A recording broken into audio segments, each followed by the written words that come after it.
Hello, and welcome to the Three Peaks Podcast. Where we take a break from the hike of life and appreciate the view. Today, we have a very special guest, Ken Bretschneider. Welcome to the podcast. Hey, thanks for having me. So our audience doesn't know a lot about you, so we want to give you a quick moment to, just tell us about yourself. Sure. I'm an entrepreneur who's built different companies. I started out as an artist and kind of took a detour, built a technology company called DigiCert, which is a digital certificate company. We secured web servers all over the world. We had clients with big businesses, government, education. And then I kind of got back into art and kind of creative endeavors that I've always had passion and love for. During that time, I was also, in the past, I was involved in video game development, 3D animation, stuff like that. And so I wanted to kind of take my skills and the things that I had passions about and kind of do something with it. So I sold that company in 2012 to do some other things. So started a company called The Void, which was a VR, kind of a more immersive VR experience company. Yeah. Then moved on to creating two new ventures. One being Evermore Park, which is an immersive, theatrical kind of gamified park.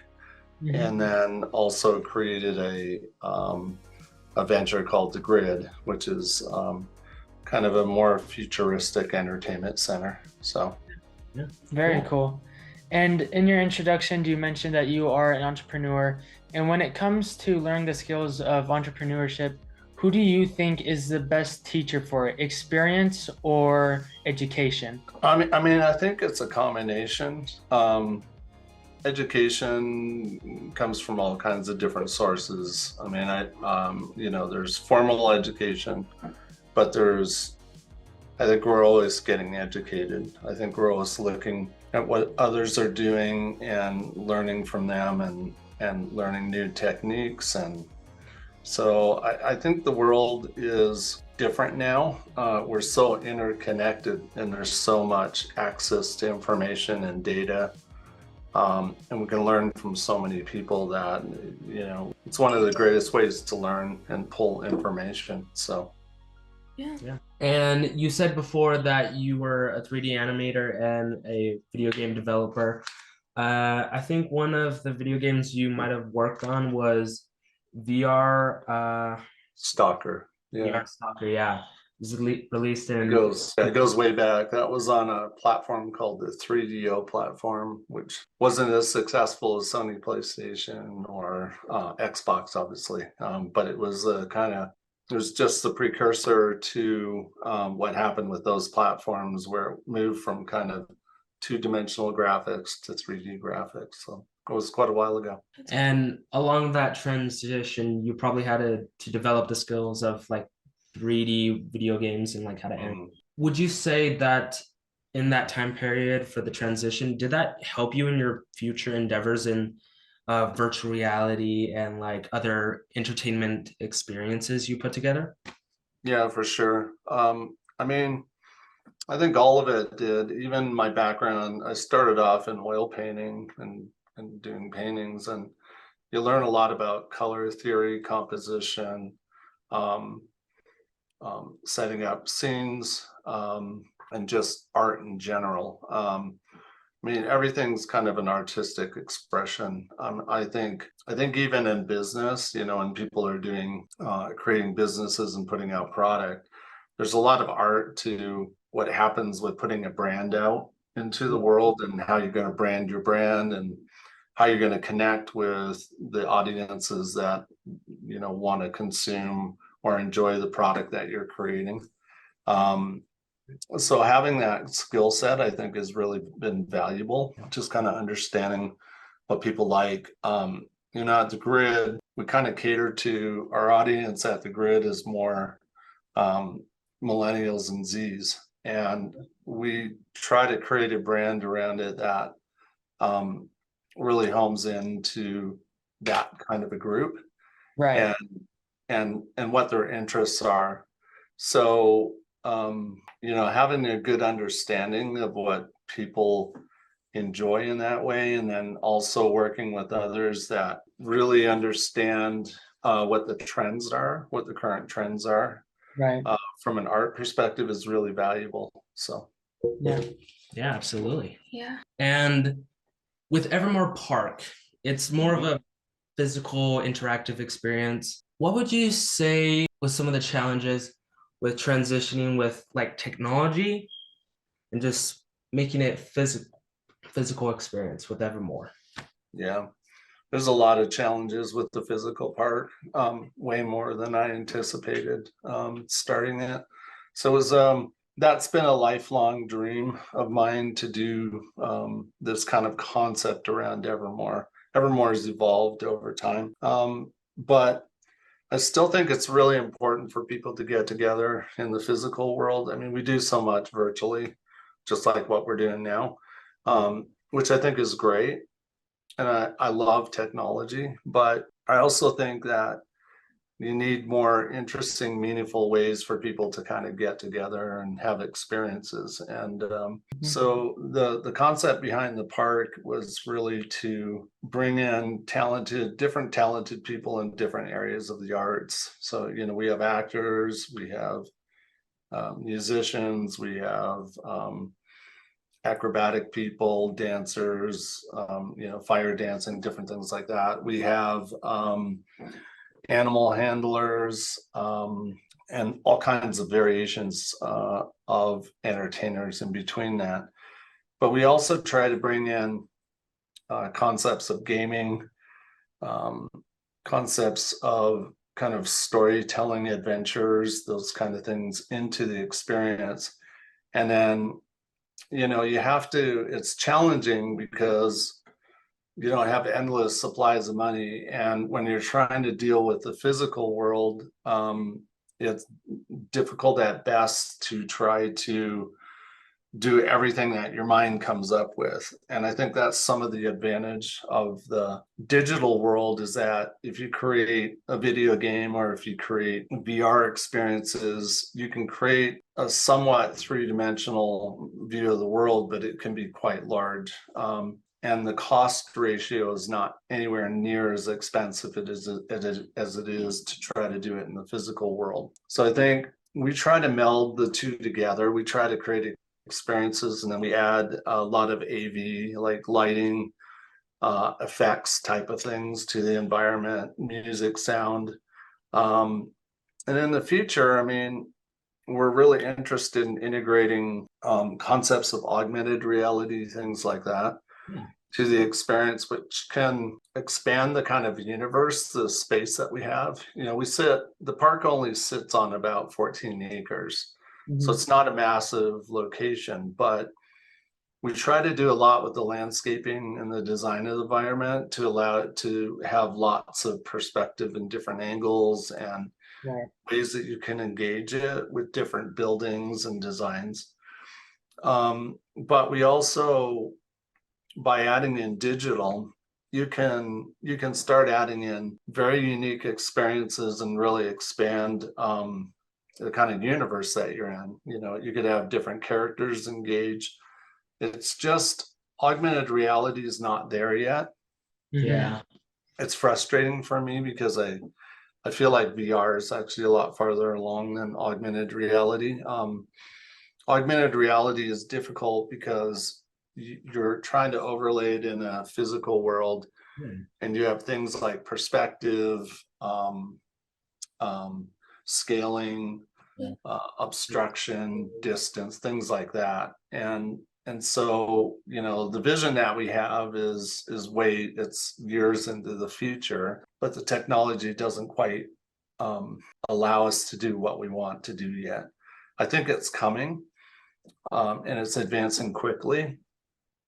Other areas that we're really interested is using artificial intelligence and other types of technologies similar to that to create almost like digital actors, or characters in the environment. So you can start adding characters without the tremendous cost of trying to do as many things with as many physical actors as we have to do. It can also allow the adventure to expand past the park. So we can start creating apps and applications that can take these kind of ever more adventures into the VR world or things like that. So we're constantly looking at ways that we can make it more interesting and engaging. So Yeah. And so with Evermore, you said a bit earlier on that you've had the vision like since you were kind of like little. So like what was like how did you imagine like the Evermore park? yeah. I mean, I was a kid of the 70s and 80s, so I'm an old guy. But kind of 70s and 80s is kind of a cool era. I think you guys get little glimpses of it, through things like Stranger Things and different programs like that kind of key into it. I appreciated the opportunity to have grown up in that time because we didn't have mobile devices. We didn't have a lot of things. We didn't have those kind of things and had to use our imagination a lot, as kids, just doing stuff. So really young, you're playing in the sandbox and you're creating stuff. Later on, you're getting more inventive. And so I think having grown up in that environment, it gave us I guess an opportunity to expand our imagination without having as many tools. And I think that's an advantage in some ways. Not to say that people that grew up in that day are any better than anybody else, or that we have an advantage other than just perspective. When you have sometimes less, and you have to do more with less, you have to use your imagination more. And I think that's the most powerful thing is a human imagination and using an imagination to create things. So I grew up in kind of a rough situation. I won't go into all the details, but I had to kind of escape from that world a bit. And escapism, I think, is a really important thing. I mean, we all went through a really hard time. I know you guys have. Your lives were kind of disrupted and schools not what it used to be. And I think that there was a lot of depression and a lot of hard things to deal with. And I think that kind of an escape into experience, exploration, imagination is a really critical human thing that everybody needs to do. I did my own kind of journey. I had kind of a mentor or a person that I grew up with. It was a Dutch family by the name of Vanderpost that I really loved and admired. And he was kind of my surrogate dad, and really kind of picked up where I didn't have a really good role model in my own home. And he was a super creative guy. He kind of looked like Geppetto, from Pinocchio. Just a really sweet guy with a big mustache, and he would just make magic all the time. Like every Halloween, he would do these incredible things at his house and stuff. And as a kid, I'm sure if I went back, it wouldn't be as cool as I imagined it. But as a kid, it was like bigger than life. And so it filled my head with all the possibilities of all these amazing things that you can do with people. And I think I really admire your generation because I think you guys get the idea of experience, that experience is such an important part of life, more than even other generations. And so you're kind of dropping the idea that, oh, you have to have a big house or you have to buy expensive cars, or always just have the nicest clothes and stuff. And you guys are focusing more on like, I want to travel places. I want to see the world. I want to go to things. I want to have experiences. And that's how I've felt most of my life. I think that the world is just kind of catching up with that and realizing that living life is more important than just working every day in a 9 to 5 job and not really progressing or doing anything or experiencing this world.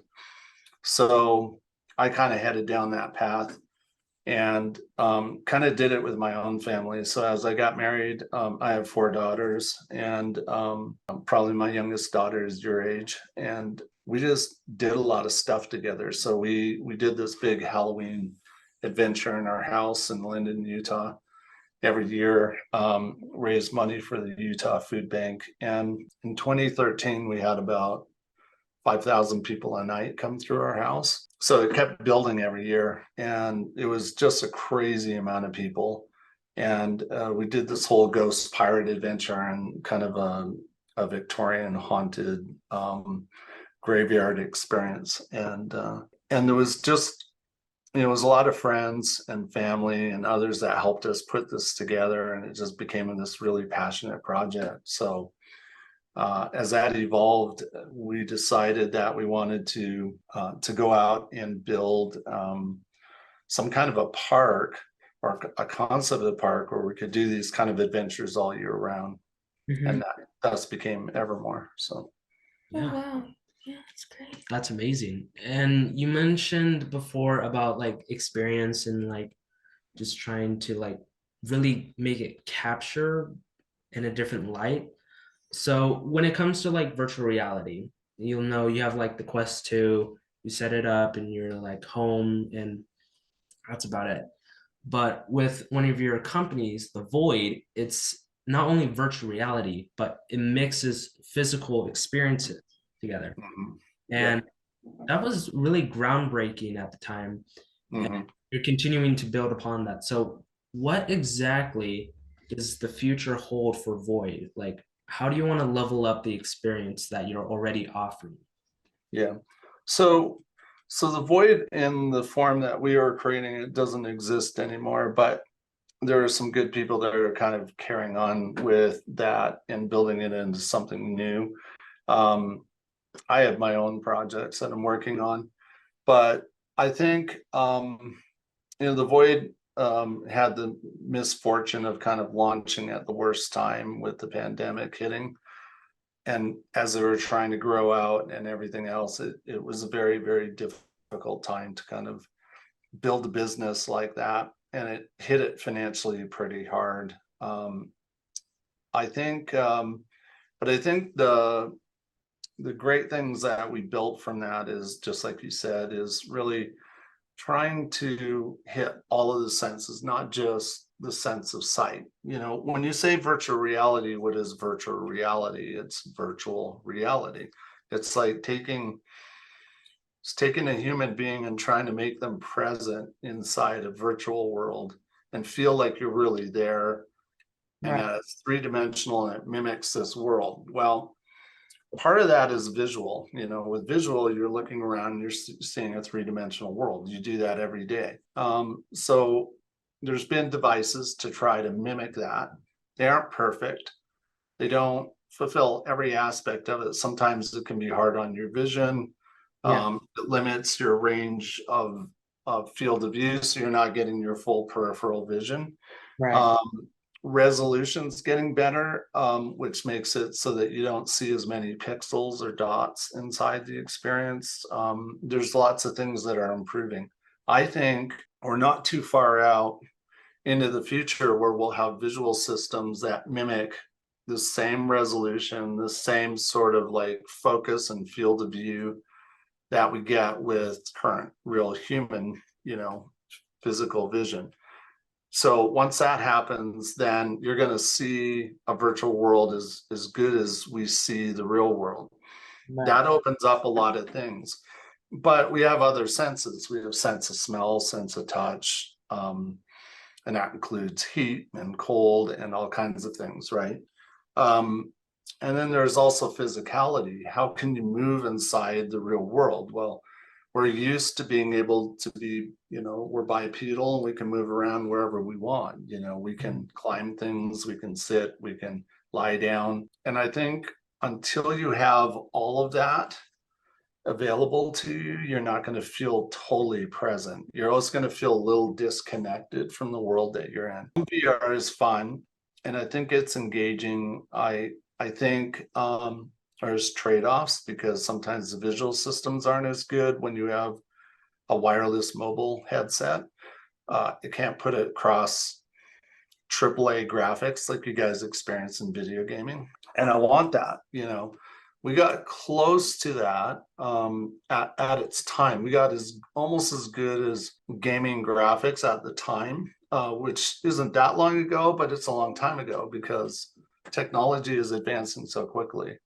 I mean, you guys know how much graphics processing cards have advanced just over the last year. It's huge. There's like quantum leaps. The Unreal 5 engine is incredible. I mean, they can put out I think it's like trillions of points of light inside an environment. So you're getting into a level of detail that is getting really exciting. But how do we get that to be able to look at that world the way we look at the world that we do now? How can you be completely physical inside that world, meaning that you can move around and do these things that you do in the real world inside of a virtual world? And then how can you hit all the other senses to feel even more engaged in it? We did a lot of that in a kind of rudimentary level, but it was very powerful and we learned a lot from it. I think one of my favorite experiences we developed at the Void was an experience called Serpent's Eye. And I had 2 co-founders with me and we all created that, and along with a really great team of people. And Serpent's Eye was really interesting because it was sort of an Indiana Jones type experience. And it was really powerful because we used a lot of techniques and tricks inside of VR that made it feel more dimensional. Like there's a moment where you can pick up a torch and the torch created dynamic lighting. And when you're inside of it and you're going through it and you're going around a corner, I mean, you don't know what you're going to see next. Now, we even knew what our environment was, but it felt kind of like, at moments, it felt almost scary because you didn't know what you were going to see in that given moment. But it was also kind of really exciting because it was an adventure. Right. You weren't sure what was, what you were going to discover. And we had a moment where we had these like windows with lights or rays of light coming through, so with dust particles. And so when you're going through it, you felt really completely like you were in the real world. It's those little details. I find that details are the most important thing. When you can hit details, you can trick the brain into thinking that it's really doing something, and then the adventure really happens. Then it's just limited by content, right? It's like, what kind of experiences do you want to create, and what do you want to do inside of a virtual world? Because we get to do a lot of really cool things inside the real world, right? So absolutely. And out of the experience you've had, during your career, you are also a filmmaker as well. Yeah, I'm not a great filmmaker, but I've dabbled in it.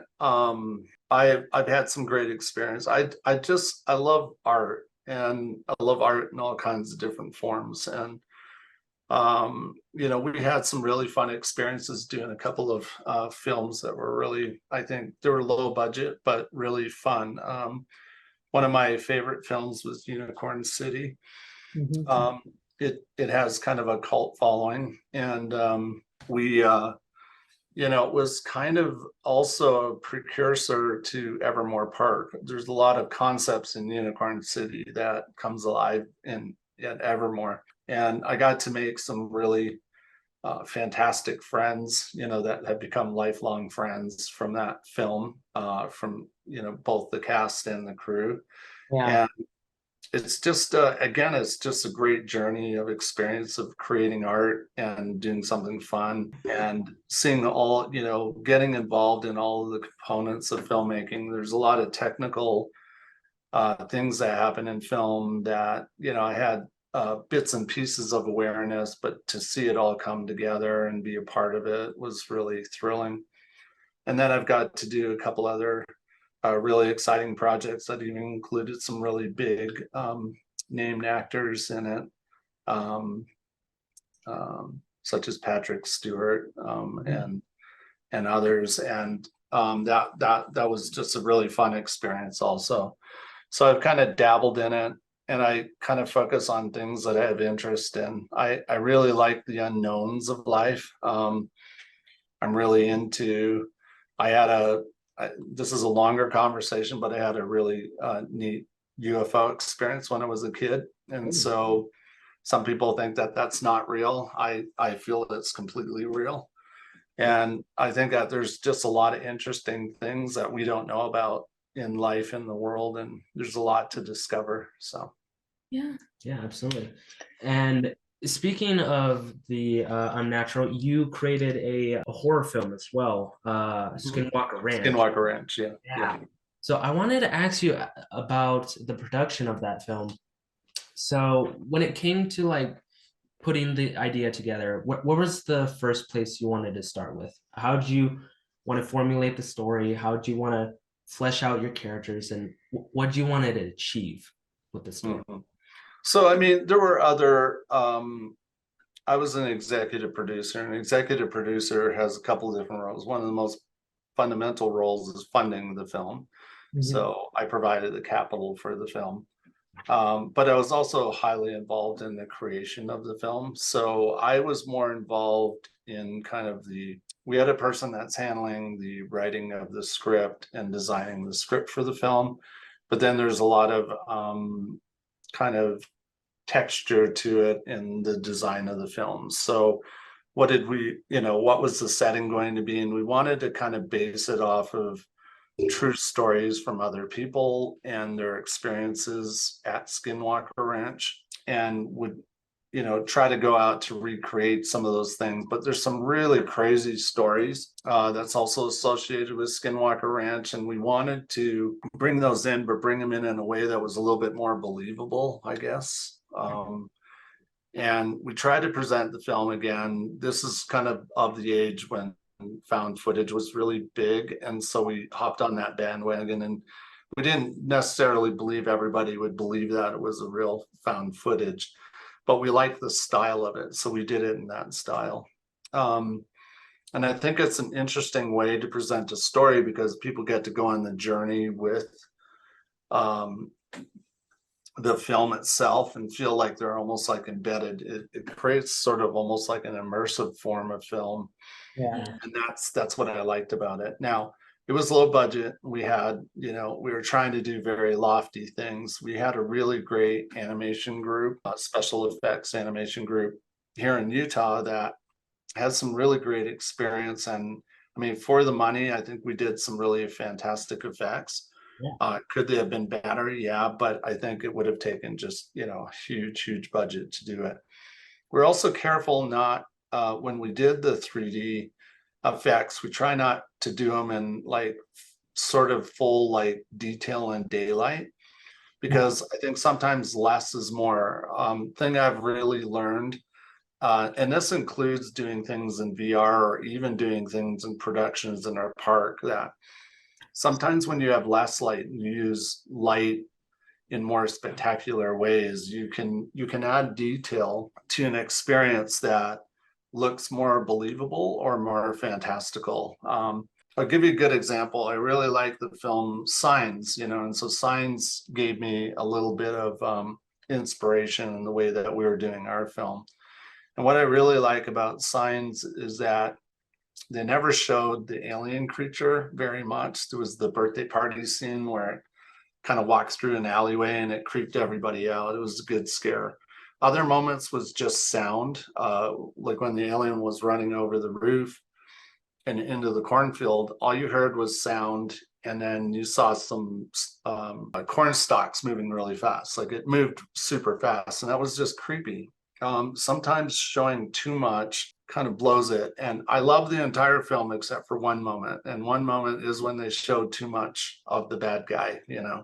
When they showed him and he was holding the kid and trying to poison him and stuff. I just felt like at that moment they lost. I was like totally vested, and I believed that I believed in everything, and I was like, I was scared of who they were, and at that moment, it just didn't seem real anymore, and it felt like I was watching CGI.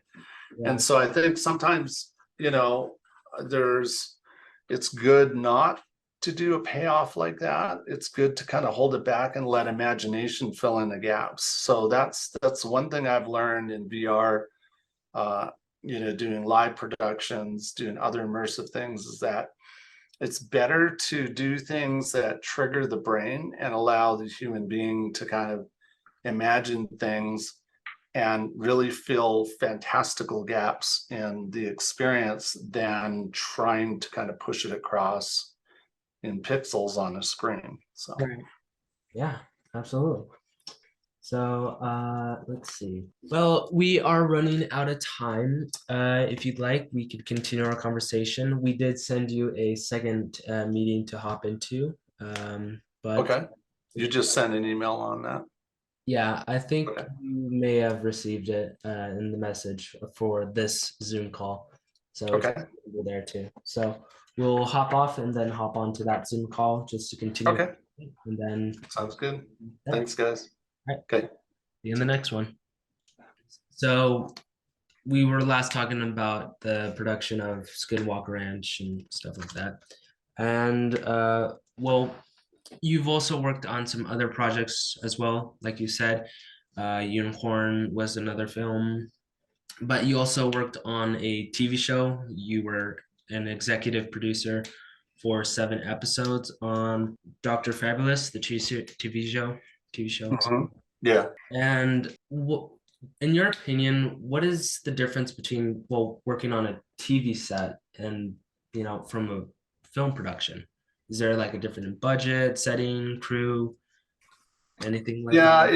it's a little bit more like a film is very compact in a certain period of time, and you're trying to fit everything in, and then you've got a lot of you got a lot longer editing and post-production time associated with that. There's similarities, of course, between both of them, but I think it's how quickly you have to turn things around. So when you're working on a series, you film quicker and you edit quicker, so to get it out to market. Now, there are series that are very, very high budget, and it's like doing a film within a series. So if you take Lord of the Rings, or you take other kind of productions like that, they're just super high budget. They're almost the budget of a full featured film, a very high end featured film. And there's probably more similarities to film production in that, because of the amount of people involved in a project and how much budget there is to work with. So Yeah. And with you were saying that with movies, they kind of tend to show too much of the enemy or something like that. And besides that topic, what are some things that you think that movies kind of tend to fall into and makes the audience lose interest? I mean, I think things that are tried and true always kind of existed with great films and great shows, is that you've got to have a great script. If you Right. don't have a great script, you've got nothing. Like, it's never going to be a great production if your script isn't really solid. So it's kind of like building a business. I mean, having a good business plan and doing as much research as possible, to a point where you have to kind of jump in the water eventually and you got to start swimming. But any pre-planning, and the script is kind of like a business plan. It's like pre-planning and designing and having a really good understanding of story, and the adventure that you're going to lead people into. And you kind of know it when you're in a really great film. I have this concept that and I think what happens to me happens to a lot of people, but if I'm in a really great film and I'm fully sold into it and I get immersed, and my imagination is, again, I feel like the key thing is really spurring imagination, or getting you to really get into a deeper part of your brain where all of a sudden, if I've been in a movie theater, the whole audience inside of there disappears, and it's almost like you're by yourself and you're fully into it, and you're watching the film from a different perspective.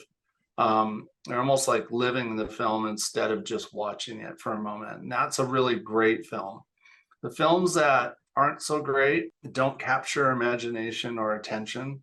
And frankly, they lose you, and you're looking around too much, or even, typically at a movie theater, you're not walking away, but at home you are, it's just not capturing you, and you go up and get a snack and you come back to it and you just didn't really enjoy it very much. And I think a lot of it has to do with the foundation of the script, because the script is everything. It's the story.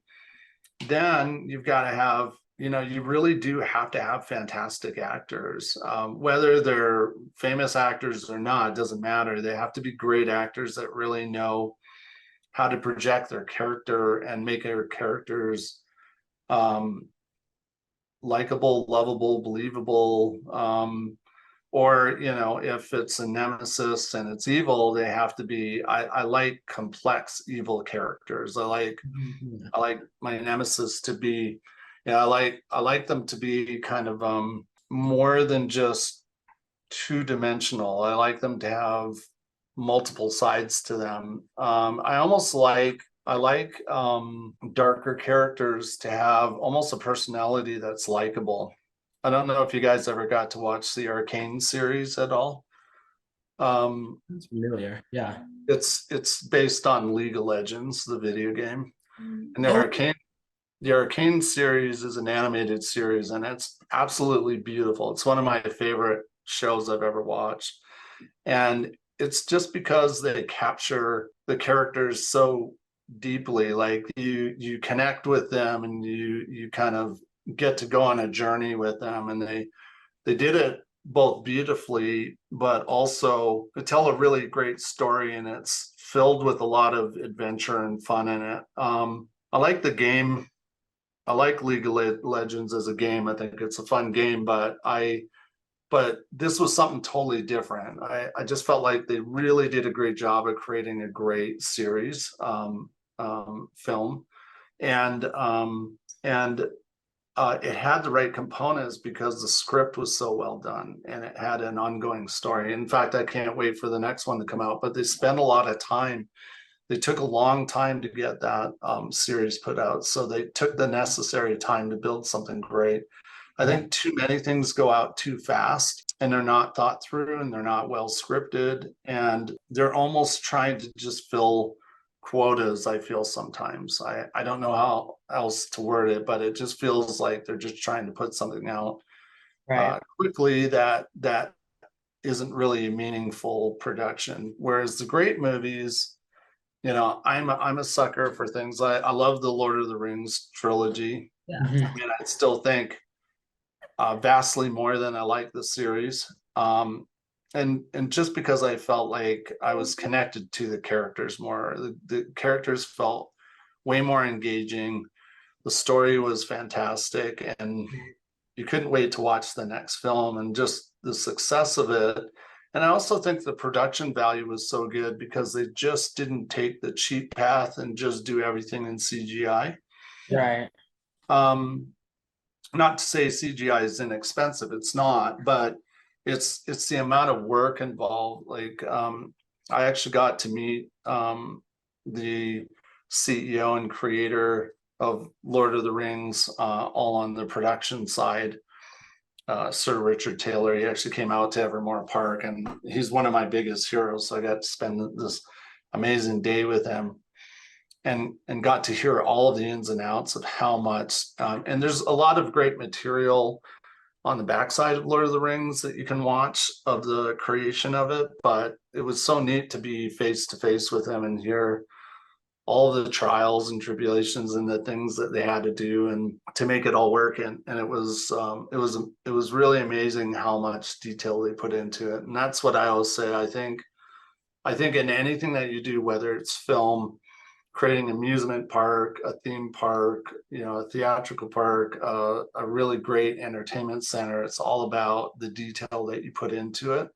Yeah. that people are looking for. And it's right down to even just the environment, the music, and just lots of things that people just don't pay attention to. There are many that do, but there are a lot that don't. So Yeah, Yeah. that's all incredible. The creativity, imagination, technology, a lot of what you do is just amazing. And so we're going to move on to our final question. And on the podcast, it's known as the big question. Are you ready? sure, I love the big question. So, our big question to you is, what is your advice for the younger generations? That's a pretty big question, right?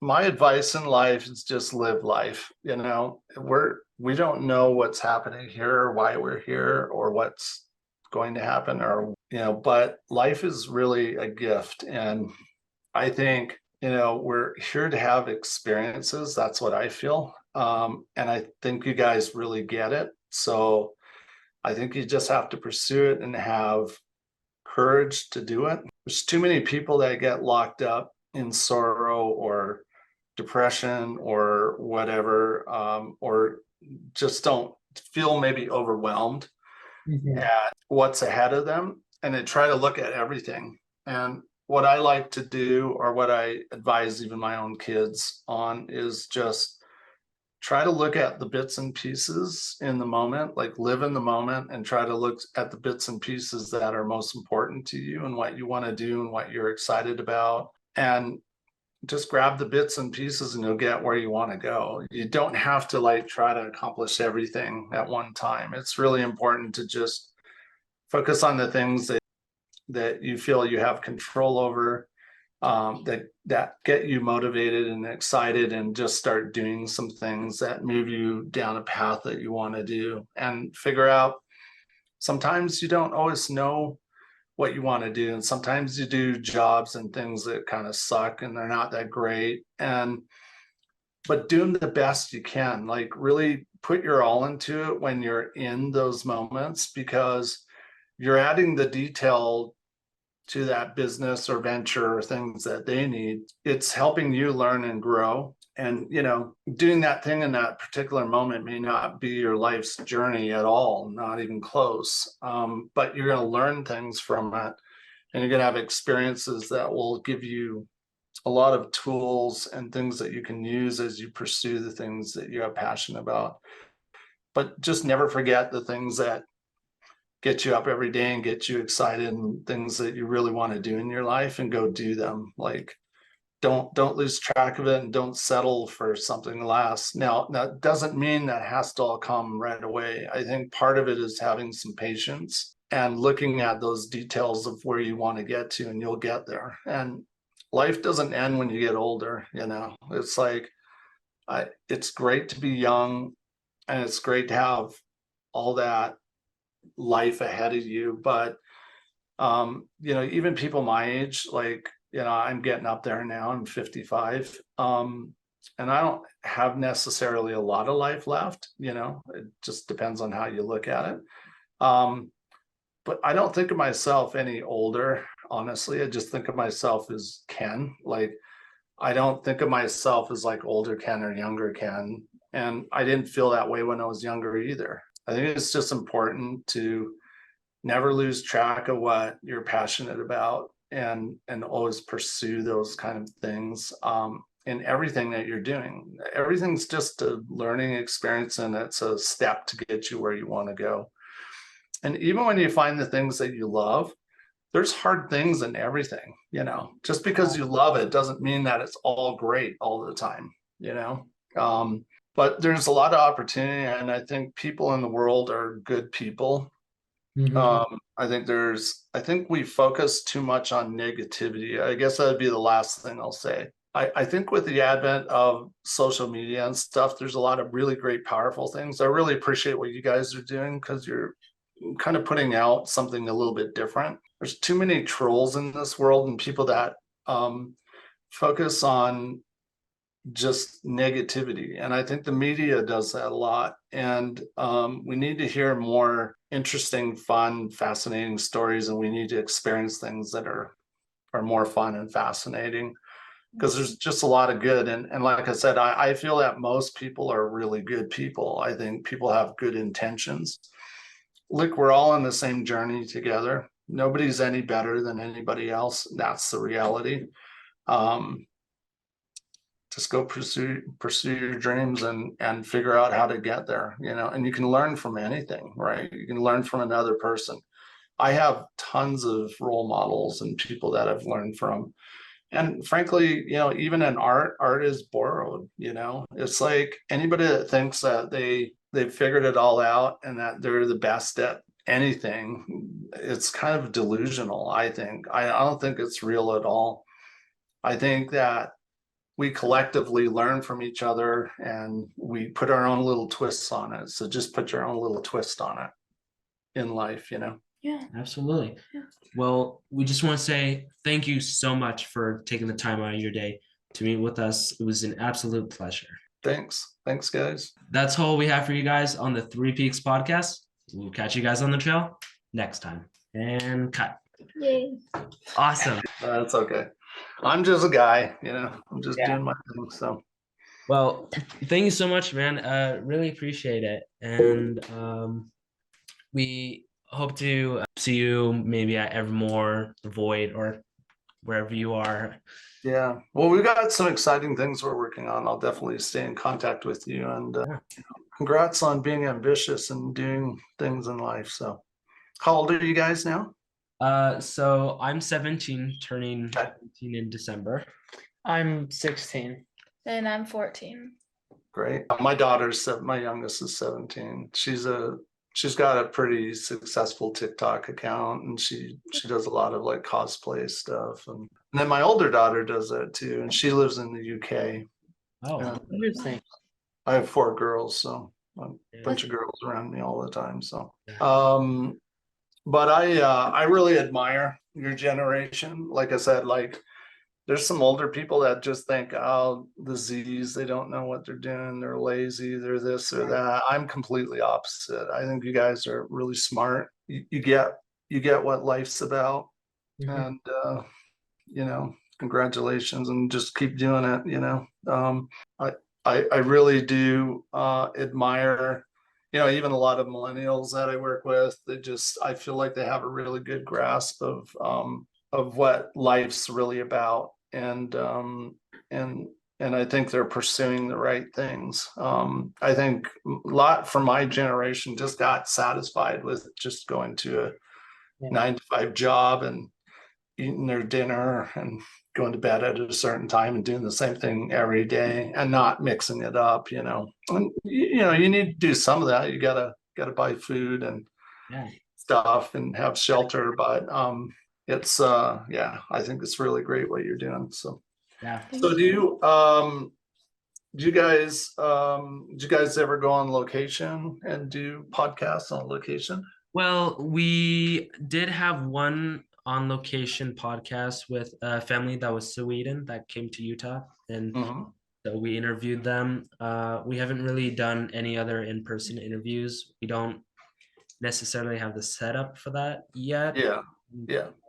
We're kind of working towards We're working that. on it right now. We're kind of experiencing. Yeah, I would, you know, and again, I don't think you have to do a lot of it. You don't have to get too extreme, but I think, you know, if you guys ever want to do a setup in some place, I'm happy to, like, if you ever want to do something in Evermore Park or something in the future, you know, if it makes sense, we could accommodate that. And we do stuff like that. We have social media influencers come in all the time and do different things. Yeah, awesome. That'd be incredible. But it's be kind of fun because then you get to see a different dimension of like who you're talking to, because you know, and I know you can't do that with everybody, but you know, I think throwing in a bit of that could be interesting for your show. So yeah, absolutely. That would be great. Awesome. Okay. Also, one last question I have for you. There's another virtual reality experience, Jump. Have you heard of it? Yeah, that was my co-founding partner, James Jensen. Yeah. So James and I we're best friends. So yeah. So it's pretty awesome what he's creating. Yeah, it's really amazing. So James went a certain direction, I went another direction. We both left the void because we didn't like, I won't go into all the details, but we didn't like some of the people that got involved in it later and felt like it wasn't gonna be like what we want it to be. So I pursued a project with the grid. I'm creating the grid to create eventually a new version of the void that's much more advanced. Things I was talking about, I'm working on a physicality system that's almost like more physical work instead of just like opening doors and stuff. yeah, well, it's like a exoskeleton kind of system that moves with your body so that you can move in virtual reality in any direction. I'm also working on a visual system that hopefully will accomplish full human like visual resolution in a virtual world. So it does projection into the eyes instead of looking at screens. So you get your full peripheral vision. James went more the direction he loved the idea of human flight.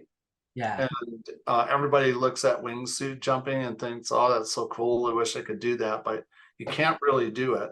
Yeah. It's so dangerous that even the most experienced, like a guy just died 2 weeks ago, who's literally one of the most experienced jumpers in the world. All you have to do is have the wrong kind of wind come up and boom, you're falling. I mean, you're essentially falling with style, right? And he went into the side of a mountain and died. So we can't do that, but we all look at it, and I know I look at it and I go, oh man, it'd be so cool to do that. Who doesn't want to fly, So James picked it up and tried to mimic as close as possible the idea of wingsuit jumping, utilizing virtual reality and also kind of a harness system that moves with your body so that you feel like you've got real human flight.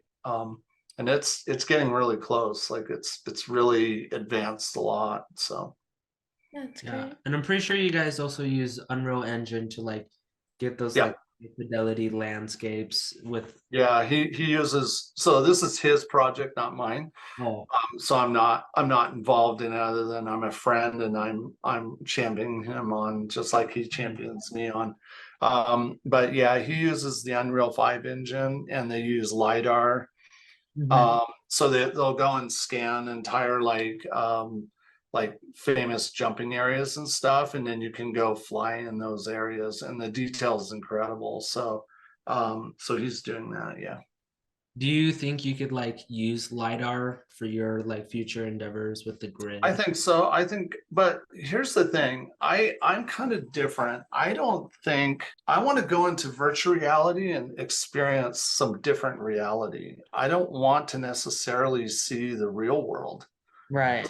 Go see the real world right now, right? So I like stylized experiences. Like everybody's trying to do ultra realism. I want the detail and I want to be able to create these really robust worlds, but I want them to be more set in fantasy.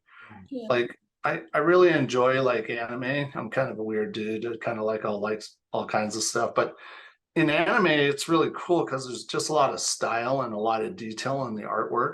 Right.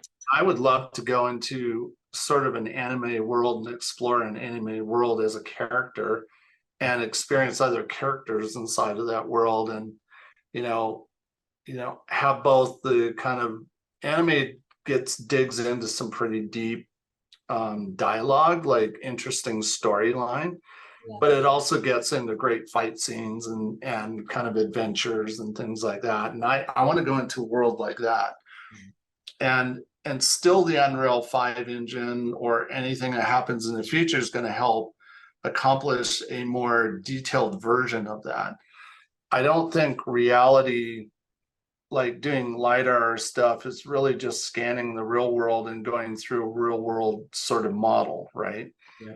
That can be cool, and you could add pieces of that to kind of put a more detailed world together. But I want to go explore things that I've never seen before or could see in this world. I want to go to places where there's still three-dimensional reference and structure, but gets into art and design and doing things that is really interesting and fun to go and explore.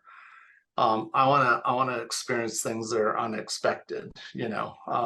But it still has to have a basis to be able to relate to us in the 3D world. Like some people are just trying to do stuff with really kind of non-structured art and stuff, and that can be fun, but that becomes a headache really fast because you're just seeing like color and patterns moving all over the place, and it doesn't really mean anything, and it has no value to it. I honestly think the gaming industry has done the best job at creating really engaging experiences, you know, whether it's you know, Fortnite, Apex, or, you know, Call of Duty, or a jillion other stylized games or things like that, like fantasy games, things like that. I just want to be able to, I want to figure out a way to be able to allow people to step into those worlds and engage not only with the environment and the world and feel like you're living it, but to also engage with characters.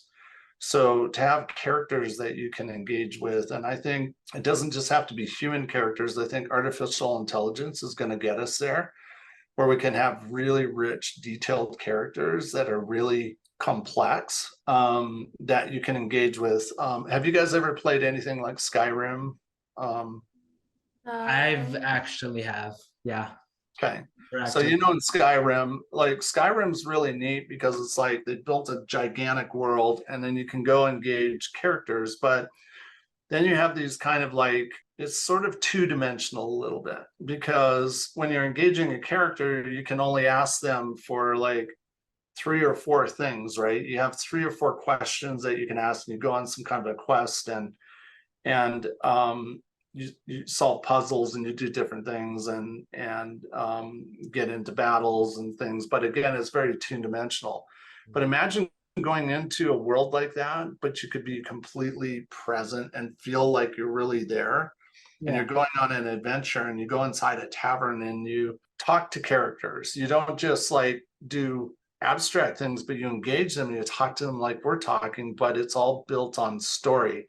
That's kind of what we do at Evermore.